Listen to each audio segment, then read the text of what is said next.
Holy Trinity family from Denali National Park in Alaska.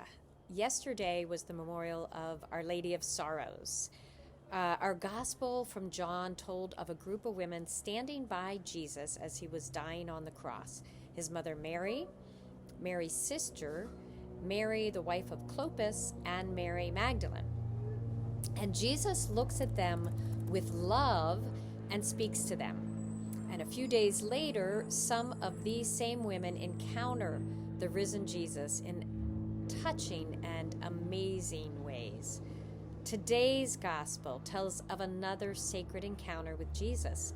A woman accompanies her son's lifeless body as it is carried out of the city. Jesus sees her, is deeply moved, and says to her, "Do not weep." And a beautiful thing happens next. Jesus touches the coffin, he brings the young man back to life, and he gives him to the woman. These gospel encounters with Jesus mark an interesting contrast to our first reading today from Paul's letter to Timothy. Paul must have been responding to some pretty scandalous situations with the leadership of the nascent Christian community. Bishops, he reminded Timothy, a young church leader in Ephesus, must not be drunkards or aggressive or lovers of money. They should keep their children under control and manage their households well.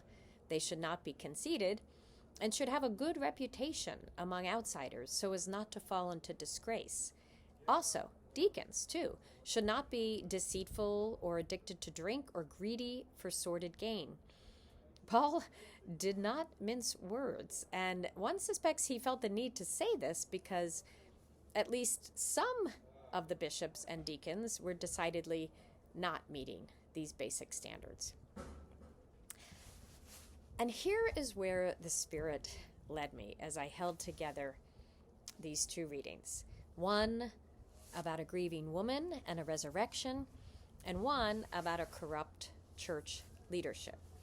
I was taken back to 2016 when I was reeling from the results of the presidential election, as well as reports of a Pennsylvania grand jury investigation that had begun into the Catholic Church over sexual abuse and its cover-up. It was underway in Pennsylvania, and the revelations of widespread sexual abuse of children and adults and its scandalous cover-up that then culminated in the Attorney General's 2018 report. That was a gut punch for me and so many, many others. My church,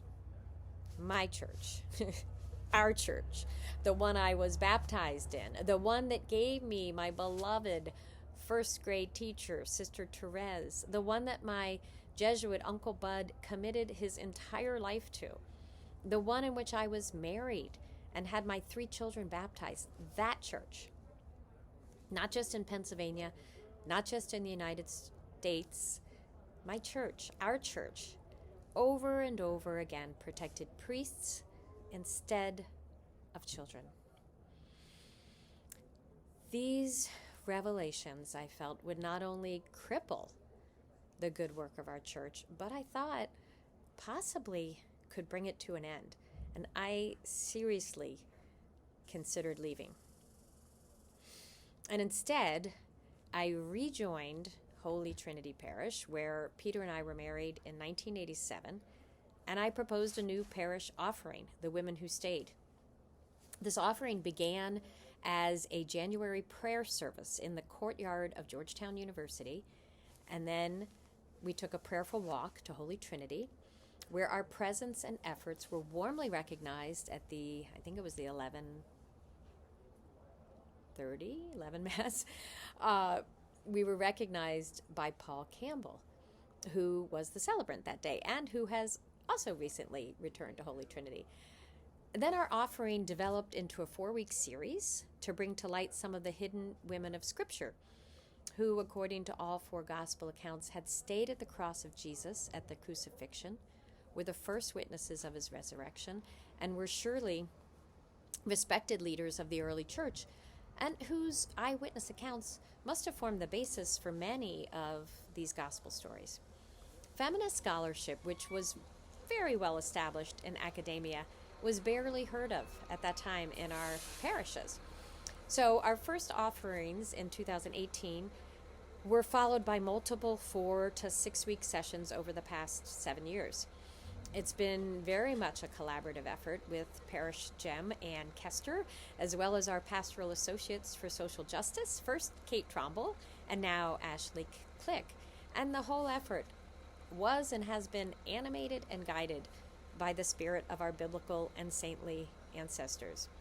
What we've been doing together is reminding ourselves of why we stay, tapping the spiritual resources and tradition that make it possible, and above all, bringing our grief and our whole selves to Jesus, who became one of us, to heal our world.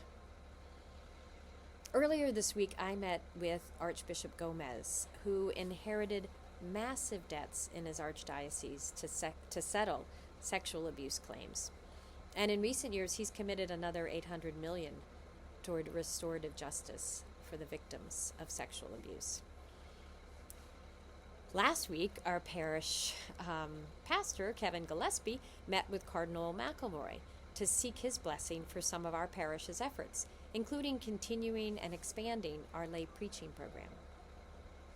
This summer, I was at Pope Leo's first appearance as elected pope, and I was moved by his humble spirit. We have some good bishops. We have some good deacons. We need more. We need more people in leadership to be prophetic, pastoral voices shepherding Jesus's ministry, Jesus's work of healing the world. And we need all of us to bring our whole selves to our encounters with the risen Jesus, for every single one of us to bring our gifts and to live into our baptismal calling to be priest, prophet, and kingdom builder. My sisters and brothers of Holy Trinity, as Paul said to Timothy, let us persevere in integrity and lift up one another. Let us step forward in humility and vulnerability and offer ourselves in service to our beloved, flawed, sacred Catholic community and for the life and the healing of our world.